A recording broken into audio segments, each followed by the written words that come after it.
नमस्कार दोस्तों, एक बार फिर स्टडी अड्डा ऑनलाइन क्लासेज में आपका स्वागत है। यूपीपीसीएल, टेक्निकल हेल्पर आदि सभी टेक्निकल एग्ज़ाम्स के लिए रोज़ाना अपन इस time online test series discuss करते हैं। अपना टॉपिक चल रहा था सेल एंड बैटरी से संबंधित, अपन ऑब्जेक्टिव क्वेश्चन आंसर डिस्कस कर रहे थे। तो चलिए आगे देखते हैं। 5 नंबर टेस्ट सीरीज आज अपनी यूपीपीसीएल और टेक्निकल हेल्पर स्पेशल ये है। तो जो आज का अपना पहला क्वेश्चन है वह इस प्रकार है, निम्नलिखित में से कौन सा लेड एसिड बैटरियों की एक अवगुण है? तो बताएं, निम्नलिखित में से कौन सा एक लेड एसिड बैटरियों का अवगुण है? तो जल्दी से आंसर कमेंट करके बताएं। पहले क्वेश्चन का राइट आंसर क्या होगा? ऑप्शन नंबर ए जो दिया है शॉर्ट सर्किट, ऑप्शन बी इसका ईएमएफ स्थिर रहता है, ऑप्शन सी इसे बार बार चार्ज किया जाता है और ऑप्शन डी स्थिर करंट। तो बताएं, तो निम्नलिखित में से कौन सा लेड एसिड बैटरियों का एक अवगुण है? तो इस पहले क्वेश्चन का राइट आंसर क्या होगा? शॉर्ट सर्किट, ऑप्शन नंबर ए। चलिए क्वेश्चन नंबर 2, सेकंड क्वेश्चन अपना इस प्रकार है, सेल में शॉर्ट सर्किट का कारण हो सकता है? बताएं, सेल के अंदर शॉर्ट सर्किट का कारण क्या हो सकता है? जल्दी से 2 नंबर क्वेश्चन का राइट आंसर कमेंट करके बताएं। ऑप्शन नंबर ए जो है प्लेटों का व्याकुचन, ऑप्शन बी धन प्लेटों और ऋण प्लेटों के बीच लेड कणों के परिपथ का बनना, ऑप्शन सी दोषपूर्ण सेपरेटर्स और ऑप्शन डी इनमें से कोई भी। तो बताएं, सेल में शॉर्ट सर्किट का कारण हो सकता है। 2 नंबर क्वेश्चन का राइट आंसर क्या होगा? तो शॉर्ट सर्किट का कारण क्या हो सकता है? जो सेपरेटर्स लगे होते हैं अगर वह दोषपूर्ण है तो option number C. 2 number question का राइट आंसर क्या हो गया? Option number C. अगर सेपरेटर दोषपूर्ण है तो उस कंडीशन में क्या होगा? सेल शॉर्ट सर्किट हो सकते हैं। तो चलिए क्वेश्चन नंबर 3 नंबर क्वेश्चन अपना, विद्युत वाहक बल के किस मान पर प्लेट्स के सल्फेशन का प्रभाव लेड एसिड सेल में होता है? बताएं, ईएमएफ के किस मान पर प्लेट्स के सल्फेशन का प्रभाव लेड एसिड सेल में होता है? तो 3 नंबर क्वेश्चन का राइट आंसर क्या होगा? जल्दी से कमेंट करके बताएं। ऑप्शन नंबर ए जो है 1.8 वोल्ट या 1.8 वोल्ट से कम, ऑप्शन बी 2.8 वोल्ट या 2.8 वोल्ट से अधिक, ऑप्शन सी 2.8 वोल्ट या 2.8 वोल्ट से कम और ऑप्शन डी 1.8 वोल्ट या 1.8 वोल्ट से अधिक। तो जल्दी से कमेंट करके बताएं 3 नंबर क्वेश्चन का राइट आंसर क्या होगा? तो 3 नंबर क्वेश्चन का राइट आंसर क्या होगा? सल्फेशन जो है वह 1.8 वोल्ट या 1.8 वोल्ट से कम पर होगा। तो इस क्वेश्चन का राइट आंसर क्या हो गया? ऑप्शन नंबर ए। चलिए क्वेश्चन नंबर 4 नंबर क्वेश्चन अपना इस प्रकार है, बैटरी की आवश्यकता से अधिक आवेशन करने पर क्या होता है? बताएं, बैटरी की आवश्यकता से अधिक आवेशन करने पर क्या होता है? ऑप्शन नंबर ए, बैटरी में गैस उत्पन्न होने लगती है, ऑप्शन बी बैटरी के आंतरिक प्रतिरोध में वृद्धि हो जाती है, ऑप्शन सी धनात्मक प्लेटों का संक्षारण हो जाता है और लेड पर ऑक्साइड बन जाता है जिससे प्लेटें कमज़ोर पड़ जाती है और ऑप्शन डी उपरोक्त सभी। तो बताएं 4 नंबर क्वेश्चन का राइट आंसर क्या होगा? बैटरी की आवश्यकता से अधिक अगर अपन आवेशन कर रहे हैं तो उस कंडीशन में क्या होगा? जल्दी से आंसर कमेंट करके बताएं।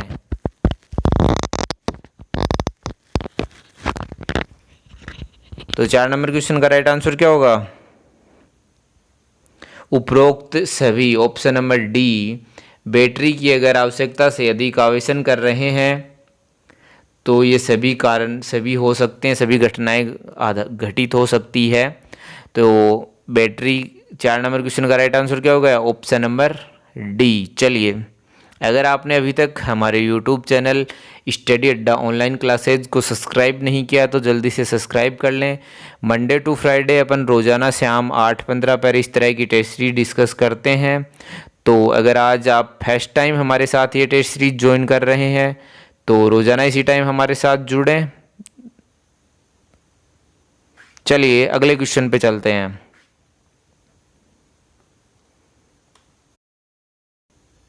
तो नेक्स्ट अपना 5 नंबर क्वेश्चन इस प्रकार है, किसी बैटरी के अत्यधिक आवेशन का निम्नलिखित परिणाम है, बताएं।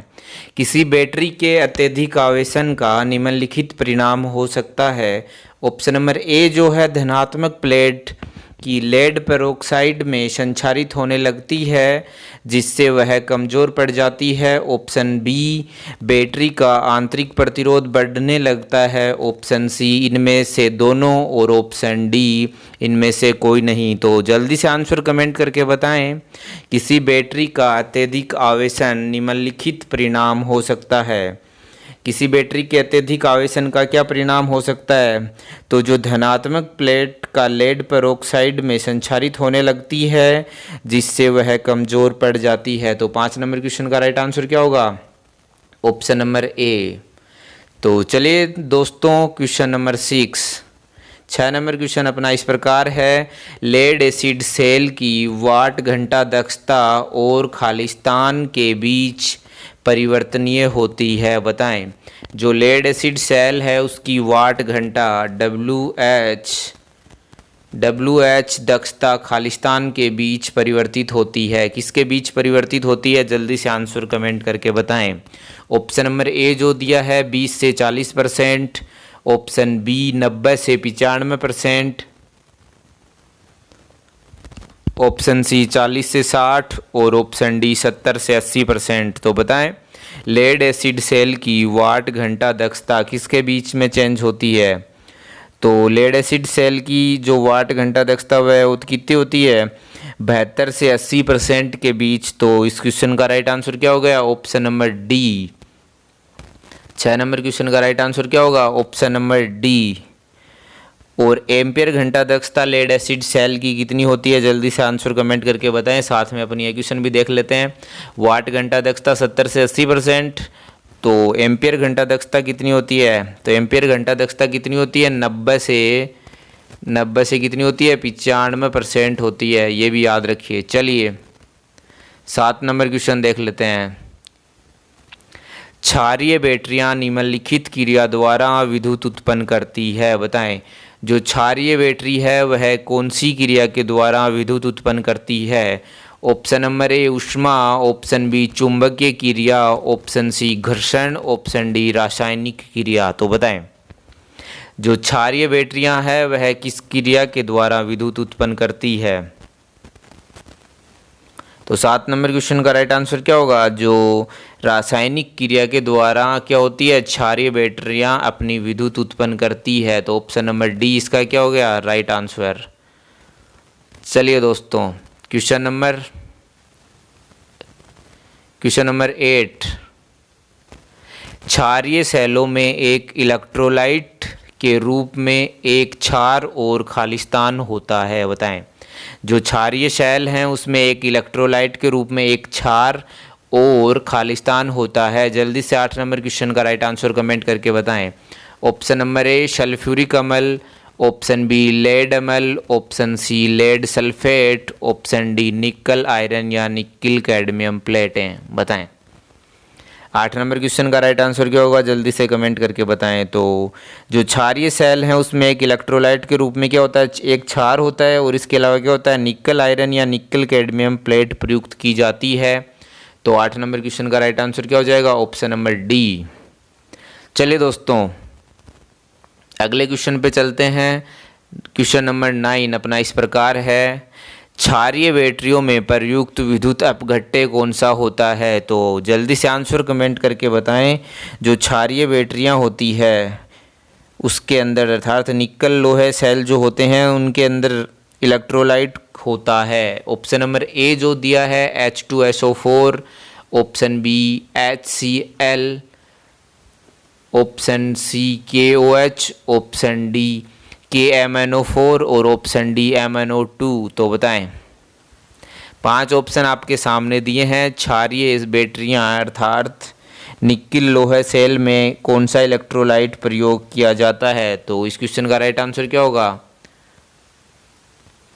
KOH, option number C. 9 number question का राइट आंसर क्या हो गया? Option number C. चलिए दोस्तों, क्वेश्चन नंबर 10। क्वेश्चन नंबर 10 अपना इस प्रकार है, निकल आयरन सेलों की धनात्मक प्लेट किससे बनी होती है? तो बताएं 10 नंबर क्वेश्चन का राइट आंसर क्या होगा? जो निकल आयरन सेल है उसकी पॉजिटिव प्लेट किसकी बनी होती है? Option number A nickel hydroxide, option B lead peroxide, option C ferrous hydroxide, option D potassium hydroxide, option E sodium carbonate. तो जो निकल सेल है उसकी धनात्मक प्लेट किसकी बनी होती है? निकल हाइड्रोक्साइड। ऑप्शन नंबर ए इस क्वेश्चन का क्या हो गया? राइट आंसर 10 नंबर का। चलिए, समझने लायक कुछ क्वेश्चन है नहीं, ये याद रखने थ्योरेटिकल क्वेश्चंस हैं, आधा थ्योरी पर आधारित क्वेश्चन है, तो याद रखिए। चलिए 11 नंबर क्वेश्चन देख लेते हैं। 11 नंबर क्वेश्चन अपना इस प्रकार है, निकल आयरन सेल में सक्रिय पदार्थ निकल हाइड्रोक्साइड तथा निकल के सल्क खालिस्तान में पैक होते हैं, बताएं। 11 नंबर क्वेश्चन का राइट आंसर क्या होगा? जल्दी से कमेंट करके बताएं। ऑप्शन नंबर ए डाउन परत, ऑप्शन बी एकांतर परत, ऑप्शन सी अग्रीय परत और ऑप्शन डी स्वरूप परत। तो बताएं 11 नंबर क्वेश्चन का राइट आंसर क्या होगा? तो जो निकल आयरन सेल में सक्रिय पदार्थ निकल हाइड्रोक्साइड व निकल में क्या होता है? सल्क एकांतर परत में पैक होता है। तो इस क्वेश्चन का राइट आंसर क्या हो गया? Option number B. तो जल्दी से कमेंट करके बताएं निकल आयरन सेल का विद्युत वाहक बल कितना होता है? जो निकल आयरन सेल है उसका विद्युत वाहक बल कितना होता है? तो कितना होता है? 1.2 से लेकर 1.5। तो चलिए क्वेश्चन नंबर 12 देख लेते हैं। 12 नंबर क्वेश्चन, क्षारीय सेलों में निकल हाइड्रोक्साइड और निकल पाउडर का इस्तेमाल खालिस्तान के रूप में होता है। तो बताएं जो क्षारीय सेल हैं उसमें निकल हाइड्रोक्साइड और निकल पाउडर का इस्तेमाल खालिस्तान के रूप में होता है। Option number A charger, option B ऋणात्मक प्लेट, ऑप्शन सी इलेक्ट्रोलाइट और ऑप्शन डी धनात्मक प्लेट। तो बताएं क्षारीय सेलों में निकल हाइड्रोक्साइड और निकल पाउडर का इस्तेमाल किस रूप में करते हैं? 12 नंबर क्वेश्चन का राइट आंसर क्या होगा? धनात्मक प्लेट के रूप में करते हैं। तो 12 नंबर क्वेश्चन का राइट आंसर क्या हो गया? Option number D. चलिए नेक्स्ट क्वेश्चन की तरफ चलते हैं। आज का 13 नंबर क्वेश्चन अपना इस प्रकार है, लेड एसिड सेल की तुलना में जो निकल लोहे से बने सेल खालिस्तान होता या होती है, बताएं। 13 नंबर क्वेश्चन का राइट आंसर क्या होगा? जल्दी से कमेंट करके बताएं। ऑप्शन नंबर ए जो दिया है की दक्षता कम, ऑप्शन बी की दक्षता उच्च, ऑप्शन सी में कम आंतरिक प्रतिरोध और ऑप्शन डी में निर्भर ईएमएफ। तो 13 नंबर क्वेश्चन का राइट आंसर क्या होगा? लेड एसिड सेल की तुलना में जो निकल आयरन से बने सेल हैं उनकी क्या होती है? दक्षता कम होती है। तो ऑप्शन नंबर ए इस क्वेश्चन का क्या हो गया? Right answer. तो जिस कैंडिडेट ने ऑप्शन नंबर ए कमेंट किया है उसका राइट आंसर सही है, उसका जवाब सही है। तो चलिए क्वेश्चन नंबर 14, निकल लोहे सेल में प्रयुक्त सामान्य विद्युत अपघट्य खालिस्तान है, बताएं। जो निकल लोहे सेल है उसमें प्रयुक्त सामान्य विद्युत अपघट्य क्या होता है? काफ़ी बार अपन ने डिस्कस कर लिया KOH। Option number C. 14 number question का राइट आंसर क्या हो गया? Option number C. चलिए बिना देरी किए हुए अगले क्वेश्चन पे चलते हैं। Question number 15। क्वेश्चन नंबर 15 अपना इस प्रकार है, सीसा एसिड सेल की तुलना में निकल लोहे सेल का क्या लाभ है, बताएं। जो सीसा एसिड सेल है उसकी तुलना में जो निकल लोहे सेल है उसका क्या लाभ है? ऑप्शन नंबर ए इसमें उच्च दक्षता होती है, ऑप्शन बी इसमें कम रख रखाव की ज़रूरत होती है, ऑप्शन सी यह काफ़ी सस्ता होता है, ऑप्शन डी यह उच्च स्तर ईएमएफ देता है। तो 15 नंबर क्वेश्चन का राइट आंसर जल्दी से कमेंट करके बताएं। सीसा एसिड सेल की तुलना में निकल लोहे सेल का क्या लाभ है? तो क्या लाभ होता है? इसमें कम रख रखाव की ज़रूरत पड़ती है, option number B. Option number B क्या हो गया? इसका राइट आंसर हो गया 15 नंबर क्वेश्चन का। चलिए नेक्स्ट क्वेश्चन, क्वेश्चन नंबर 16। निकल आयरन सेल किस प्रकार का सेल है? जल्दी से आंसर कमेंट करके बताएं। जो निकल आयरन सेल है वह किस प्रकार का सेल है? ऑप्शन नंबर ए गीला एवं द्वितीयक, ऑप्शन बी गीला प्राथमिक सेल, ऑप्शन सी शुष्क द्वितीयक सेल, ऑप्शन डी शुष्क प्राथमिक सेल। तो बताएं निकल आयरन सेल किस प्रकार का सेल है? 16 नंबर क्वेश्चन का राइट आंसर क्या होगा? तो जो निकल आयरन सेल है वह किस प्रकार का सेल होता है? गीला व सेकेंडरी टाइप का सेल है। तो ऑप्शन नंबर ए 16 नंबर क्वेश्चन का राइट आंसर क्या हो गया? ऑप्शन नंबर ए। चलिए दोस्तों, अगर आपका कोई सुझाव हो तो कमेंट सेक्शन में हमारे साथ ज़रूर लिखें। अगर आपका कोई टेस्ट सीरीज से रिलेटेड या किसी भी तरह का कोई सुझाव या कोई सवाल हो तो आप हमें कमेंट सेक्शन में कमेंट करके ज़रूर पूछें। अगर आपने अभी तक इस टेस्ट सीरीज को लाइक नहीं किया तो जल्दी से लाइक व अपने दोस्तों के साथ शेयर करें। अधिक से अधिक अपन रोज़ाना इसी टाइम इस तरह की टेस्ट सीरीज डिस्कस करते हैं। तो चलिए नेक्स्ट क्वेश्चन पे चलते हैं। क्वेश्चन नंबर 17, निम्नलिखित में से क्या निकल कैडमियम सेल का एक लाभ है? तो बताएं इनमें से निकल कैडमियम सेल का कौन सा एक लाभ है? ऑप्शन नंबर ए यह दूसरे सेलों से अधिक आम होता है, ऑप्शन बी उच्च भीतरी प्रतिरोध होता है, ऑप्शन सी स्वयं अर्थात सेल्फ डिस्चार्जिंग कम हो जाती है, ऑप्शन डी यह इलेक्ट्रोलाइट एसिड नहीं होता। तो बताएं निकल कैडमियम सेल का लाभ बताना है आपको। इसमें से कौन सा निकल कैडमियम सेल का लाभ है? तो 17 नंबर क्वेश्चन का राइट आंसर क्या होगा? निकल कैडमियम सेल के अंदर इलेक्ट्रोलाइट एसिड के रूप में नहीं होता। निकल कैडमियम सेल में जो इलेक्ट्रोलाइट होता है वह क्या होता है? क्षारीय टाइप का होता है। और जो निकल कैडमियम सेल है किसका उदाहरण है? ये क्षारीय सेल का उदाहरण है। तो 17 नंबर क्वेश्चन का राइट आंसर क्या होगा? Option number D. चलिए दोस्तों नेक्स्ट क्वेश्चन, अगला क्वेश्चन अपना 18 नंबर क्वेश्चन इस प्रकार है। 18 number question, laptop battery pack के लिए किस प्रकार के सेल का उपयोग किया जाता है? बताएं जो लैपटॉप में बैटरी पैक है उसके लिए किस प्रकार के सेल का उपयोग किया जाता है? Option number A zinc silver oxide, option B lead acid, option C lithium ion और ऑप्शन डी निकल कैडमियम। तो 18 नंबर क्वेश्चन का आंसर जल्दी से कमेंट करके बताएं। तो जो लैपटॉप बैटरी पैक के लिए क्या करते हैं अपन? लिथियम आयन सेल का उपयोग करते हैं। तो जल्दी से कमेंट करके बताएं लिथियम जो सेल है उसकी वोल्टता कितनी होती है? किसके बीच उसकी कोई वोल्टेज रेंज क्या होती है लिथियम आयन सेल की? तो जल्दी से कमेंट करके बताएं। तो जो लिथियम आयन सेल हैं उसकी वोल्टता रेंज क्या होती है? 2.5 से 3.6 वोल्ट के बीच रहती है। और इस सेल का जीवन काल लगभग कितना होता है? 10 साल होता है। ये भी आप याद रखिए। तो चलिए, और लिथियम आयन सेल है जो -50 डिग्री सेंटीग्रेड से +75 डिग्री सेंटीग्रेड तक कार्य कर सकते हैं। इनकी वर्किंग रेंज टेम्परेचर की भी काफ़ी अच्छी है। तो चलिए next question number 19 number question, cell में ज़्यादा वोल्टता खींचने के लिए उन्हें खालिस्तान लगाया जाता है। बताएं सेल से अपने को ज़्यादा वोल्टेज चाहिए तो उसे किस क्रम में लगाते हैं? ऑप्शन नंबर ए श्रेणी क्रम, ऑप्शन बी समांतर, ऑप्शन सी श्रेणी व समांतर क्रम में, ऑप्शन डी निर्धारित नहीं किया जा सकता। तो बताएं 19 नंबर क्वेश्चन का राइट आंसर क्या होगा? सेल से ज़्यादा वोल्टता खींचने के लिए अपन उसे किस क्रम में लगाते हैं? तो सेल से ज़्यादा वोल्टेज खींचने के लिए क्या करते हैं? श्रेणी क्रम में लगाते हैं। तो श्रेणी क्रम में वोल्टेज क्या होता है? जुड़ जाता है।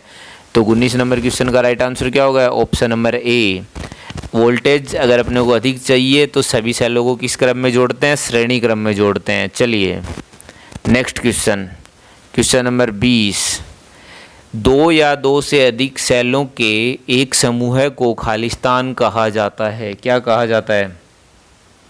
2 या 2 से अधिक सेलों के समूह को अपन क्या कहते हैं? Option number A battery, option B rechargeable dry cell, option C माध्यमिक सेल, ऑप्शन डी प्राथमिक सेल। तो बताएं दो या दो से अधिक सेलों के समूह को क्या कहा जाता है? तो क्या कहा जाता है? बैटरी। 20 नंबर क्वेश्चन का राइट आंसर क्या होगा? ऑप्शन नंबर ए। चलिए नेक्स्ट क्वेश्चन 21 नंबर क्वेश्चन, निम्न में से कौन सा कथन सही है? तो बताएं इसमें से कौन सा कथन सही है? Option number A, cell battery से बने होते हैं। ऑप्शन बी, बैटरी सेलों से बनी होती है। ऑप्शन ए क्या बोल रहा है? सेल जो हैं वो किससे बने होते हैं? बैटरी से, तो गलत है। ऑप्शन बी क्या है? बैटरी सेलों से बनी होती है, तो ये सही हो गया। नेक्स्ट आगे ऑप्शन पढ़ के देख लेते हैं एक बार आगे और क्या है। ऑप्शन नंबर सी, बैटरी अर्धचालक पदार्थ से बनी होती है, तो ये भी गलत है। ऑप्शन डी, बैटरी में केवल रसायन ही होते हैं, कोई सेल नहीं होता, तो ये दोनों ऑप्शन भी गलत हो गए। तो 21 नंबर क्वेश्चन का राइट आंसर क्या हो गया? बैटरी क्या होती है? सेलों से बनी होती है, तो सेलों के समूह को ही क्या बोला जाता है? बैटरी बोला जाता है। तो 21 नंबर क्वेश्चन का राइट आंसर क्या हो गया? Option number B. चलिए दोस्तों नेक्स्ट क्वेश्चन, क्वेश्चन नंबर 22, सेलों को श्रेणी क्रम में क्यों संयोजित करते हैं? अभी अपन ने डिस्कस किया है, तो क्यों करते हैं सेलों को श्रेणी क्रम में संयोजित? जब अपने को क्या ज़रूरत होती है? अधिक वोल्टेज की ज़रूरत होती है, तो उस कंडीशन में क्या करते हैं अपन? सेलों को श्रेणी क्रम में लगाते हैं। तो वोल्टता आउटपुट बढ़ाने के लिए ऑप्शन नंबर ए इसका क्या हो गया? राइट आंसर हो गया। 22 नंबर क्वेश्चन का राइट आंसर क्या हो गया? ऑप्शन नंबर ए। काफ़ी इजी क्वेश्चन है। चलिए नेक्स्ट क्वेश्चन अपना इस प्रकार है 23 नंबर, असमान ईएमएफ वाली बैटरियों को जल्दी से आंसर कमेंट करके बताएं। ऑप्शन नंबर ए, समांतर में नहीं लगाया जा सकता। ऑप्शन बी, श्रेणी क्रम में नहीं लगाया जा सकता। ऑप्शन सी, केवल श्रेणी में लगाया जा सकता है। और ऑप्शन डी, समांतर या श्रेणी दोनों में लगाया जा सकता है। तो बताएं असमान ईएमएफ की बैटरियां हैं उसको किस तरह लगाया जा सकता है या किस तरह नहीं लगाया जा सकता? चार ऑप्शन आपके सामने हैं। 23 नंबर क्वेश्चन का राइट आंसर क्या होगा? तो अगर असमान ईएमएफ की बैटरियां हैं तो उसे किस क्रम में लगाया जा सकता है? ओनली श्रेणी क्रम में लगाया जा सकता है, समांतर क्रम में नहीं लगा सकते। क्यों? क्योंकि समांतर क्रम में वोल्टेज सब में इक्वल होंगे, इसलिए नहीं लगा सकते। चलिए ज़्यादा अपन डिस्कस नहीं करते, नेक्स्ट क्वेश्चन पे चलते हैं। 24 नंबर क्वेश्चन अगला, 24 नंबर क्वेश्चन अपना, समांतर में दो सेलों के समूह के लिए निम्नलिखित में किसकी आवश्यकता होती है? तो जल्दी से आंसर कमेंट करके बताएं। 24 नंबर क्वेश्चन का राइट आंसर क्या होगा? जल्दी से कमेंट करके बताएं। ऑप्शन नंबर ए, उनके पास समान एम्पियर घंटा रेटिंग होनी चाहिए। ऑप्शन बी, उनमें एक ही आंतरिक प्रतिरोध होना चाहिए। ऑप्शन सी, उनके पास एक ही ईएमएफ होना चाहिए। और ऑप्शन डी, उन्हें पूरी तरह से चार्ज किया जाना चाहिए। तो 24 नंबर क्वेश्चन का राइट आंसर क्या होगा? समांतर में दो सेलों के समूह के लिए कौन सी शर्त आवश्यक है? तो उसके पास क्या होना चाहिए? समान ईएमएफ होना चाहिए। अभी पिछले क्वेश्चन में मैंने आपको बोला था ये चीज़। तो 24 नंबर क्वेश्चन का राइट आंसर क्या होगा? ऑप्शन नंबर सी।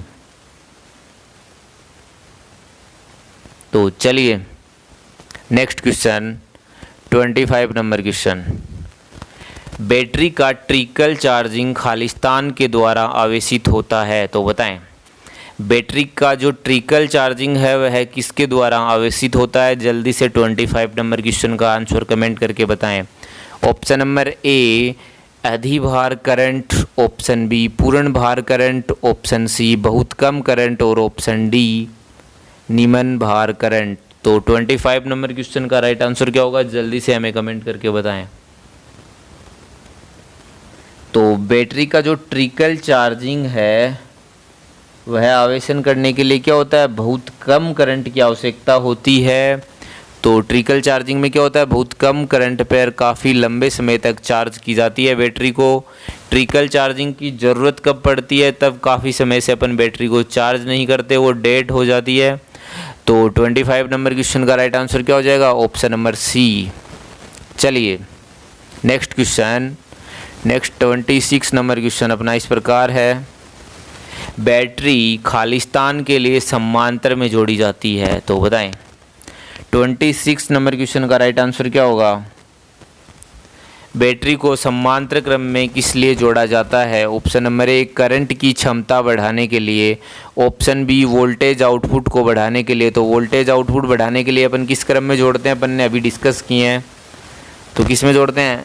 श्रेणी क्रम में जोड़ते हैं। ऑप्शन नंबर सी जो दिया है वोल्टेज आउटपुट को कम करने के लिए, ऑप्शन डी करंट की क्षमता को कम करने के लिए, ऑप्शन ई करंट और वोल्टेज दोनों को बढ़ाने के लिए। तो बताएं बैटरी को समांतर क्रम में क्यों जोड़ा जाता है? तो क्यों जोड़ा जाता है? करंट की बैटरी को समांतर क्रम में जोड़ के क्या करते हैं अपन? करंट की क्षमता बढ़ाने के लिए। तो ऑप्शन नंबर ए 26 नंबर क्वेश्चन का राइट आंसर क्या होगा? ऑप्शन नंबर ए। चलिए दोस्तों नेक्स्ट क्वेश्चन पे चलते हैं। नेक्स्ट 27 नंबर क्वेश्चन अपना इस प्रकार है, दिए गए विद्युत भार के लिए 4 सेल का अधिकतम धारा मिल सकती है जब वे चारों किस क्रम से जुड़े हों? 4 सेल विद्युत भार के लिए 4 सेलों को अधिकतम धारा मिल सकती है। 4 सेलों से अपने को किसी लोड के लिए अधिकतम धारा किस प्रकार से जोड़कर मिल सकती है? 27 नंबर क्वेश्चन का राइट आंसर कमेंट करके बताएं। ऑप्शन नंबर ए 2 श्रेणी 2 समांतर, ऑप्शन बी सारे श्रेणी, ऑप्शन सी 3 समांतर 1 श्रेणी, ऑप्शन डी सारे समांतर। तो अपने को धारा अधिक चाहिए तो क्या करेंगे? सारे के सारे किस क्रम में जोड़ेंगे? समांतर क्रम में जोड़ेंगे। तो ऑप्शन नंबर डी इसका क्या हो गया? 27 नंबर क्वेश्चन का राइट आंसर क्या हो गया? Option number D. चलिए नेक्स्ट क्वेश्चन की तरफ चलते हैं। नेक्स्ट 28 नंबर क्वेश्चन अपना इस प्रकार है, एक लेड एसिड बैटरी के विद्युत गुरुत्व का इस्तेमाल अक्सर उसकी खालिस्तान के मापने के लिए किया जाता है।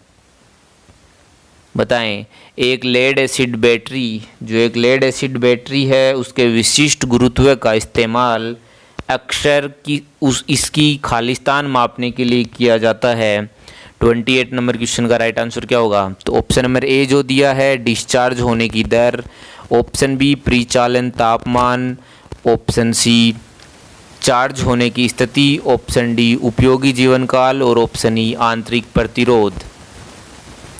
तो 28 नंबर क्वेश्चन का राइट आंसर क्या होगा?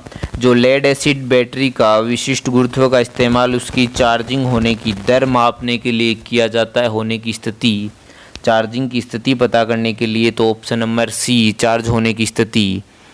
28 नंबर क्वेश्चन का राइट आंसर क्या हो जाएगा? ऑप्शन नंबर सी। 28 का राइट आंसर क्या हो गया? Option number C. तो बताओ बैटरी की पूर्ण चार्ज अवस्था में इलेक्ट्रोलाइट का जो अपेक्षित घनत्व है उसकी रेंज क्या होती है? साथ में आपको ये पता होना चाहिए फुल चार्ज कंडीशन के अंदर इलेक्ट्रोलाइट अपेक्षित घनत्व है किसके बीच होता है? तो ये भी याद रखिएगा 1.25 से 1.28 के बीच में रहता है। तो चलिए नेक्स्ट क्वेश्चन देख लेते हैं। 29 नंबर क्वेश्चन, एक लघु आवेशन विद्युत धारा के एक साथ बैटरी की दीर्घ आवेशन की प्रक्रिया खालिस्तान कहलाती है।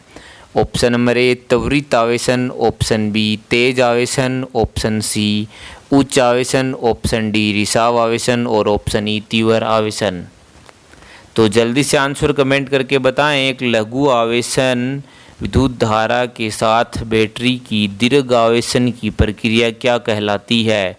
29 नंबर क्वेश्चन का राइट आंसर क्या होगा? तो क्या होगा? एक लघु आवेशन विद्युत धारा के साथ एक बैटरी की दीर्घ आवेशन की प्रक्रिया क्या कहलाती है? रिसाव आवेशन कहलाती है। तो 29 नंबर क्वेश्चन का राइट आंसर क्या हो जाएगा? Option number D, option number D. चलिए नेक्स्ट क्वेश्चन की तरफ।